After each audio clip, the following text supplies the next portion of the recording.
कि आप इतने वफादार हैं और आपको लगता है कि सत्य के बराबर कोई भी तपस्या नहीं हो सकती। हाँ, सच है कि व्यक्ति को जीने के लिए कदम कदम पर आज के समय को देखते हुए हमें लगता है कि सच बोलना कितना मुश्किल है। यानी कोई कहते हैं कि सारे सांसारिक जो सुख दुख है, सुखों और दुखों से वंचित होकर के व्यक्ति अपने आप को अंतर्मुखी कर लेता है। एक ही इष्ट की ओर वो अपने आप को अंतर्मुखी करके और उसको ही एक अपना लक्ष्य मानकर चलता है। तो मतलब आप ये देखिएगा कि उस पर सर्दी, गर्मी, धूप, बरसात किसी चीज का कोई फर्क नहीं पड़ता है, और ना ही उसके पास में क्या संसाधन है क्या संसाधन नहीं है, इन चीजों का भी कोई फर्क नहीं पड़ता है। तो आप देखिए, जब व्यक्ति समभाव से रह सकता है और अपना अंतर्मुखी हो सकता है, समभाव से भी ऊपर है अपनी अंतर्मुखी, किसी चीज की कोई लालसा उसके मन में नहीं होती है, तो ये एक नैतिक मूल्य है। और इस नैतिकता में हम ये मानते हैं कि इस जो तप है इससे भी बड़ा है सत्य। यानी आप समाज में रह करके आप सांसारिक जीवन जीते हुए अगर आप ये सोचें कि आप कभी झूठ नहीं बोलेंगे, तो ये उसके लिए बहुत बड़ी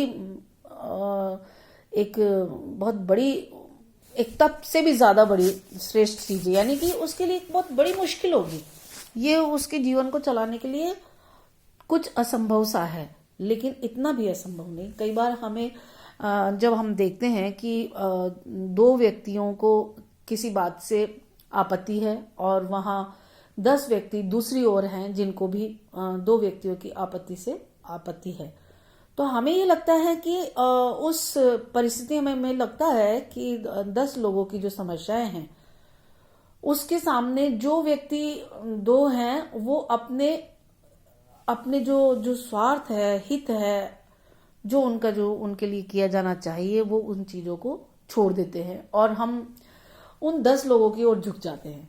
तो कई बार ऐसा भी होता है कि ज्यादा लोगों की उपयोगिता या ज्यादा लोगों के रक्षा सुरक्षा के लिए हमें ऐसे कदम उठाने पड़ते हैं।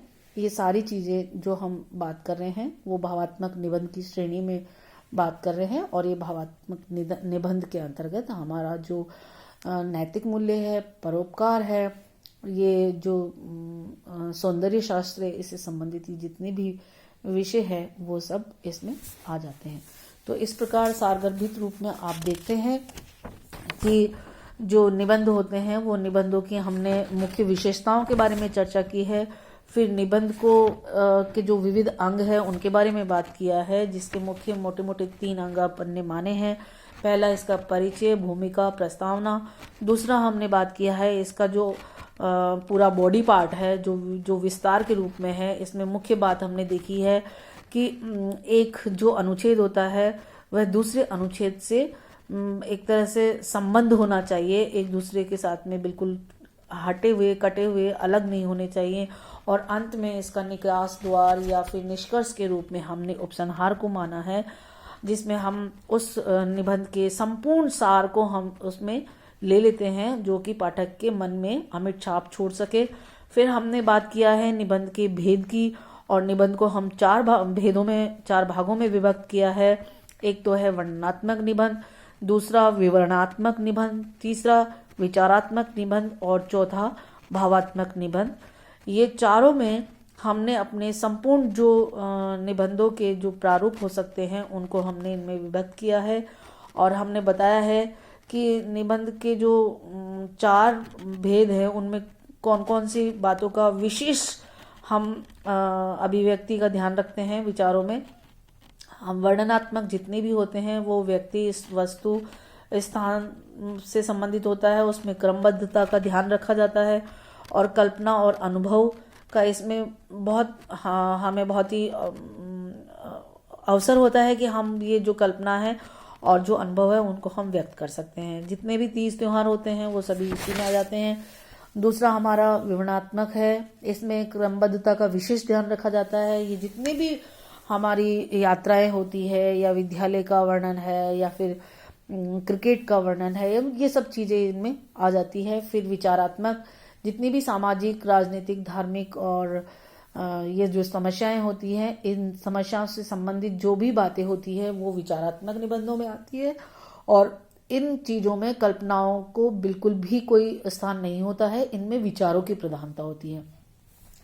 फिर चौथा और अंतिम हमारा भावात्मक श्रेणी है, जिसमें हमें भाव तत्व की प्रधानता होती है, और ये निहायती ही ये नैतिक मूल्यों पर आधारित होता है। जैसे हमारी पुरानी कहावतें हैं, जो हमारे उपनिषद है, हमारे जो साहित्य है, धर्म ग्रंथ है, उससे संबंधित जितने भी विचार और ये बातें हैं वो हमारे भावात्मक निबंध में आती है। और परोपकार, साहस, सांच और जितनी भी सौंदर्य शास्त्र से संबंधित नैतिक चीजें हैं उसको इसमें हम ले सकते हैं। आज के लिए बस इतना ही। आप सभी को धन्यवाद।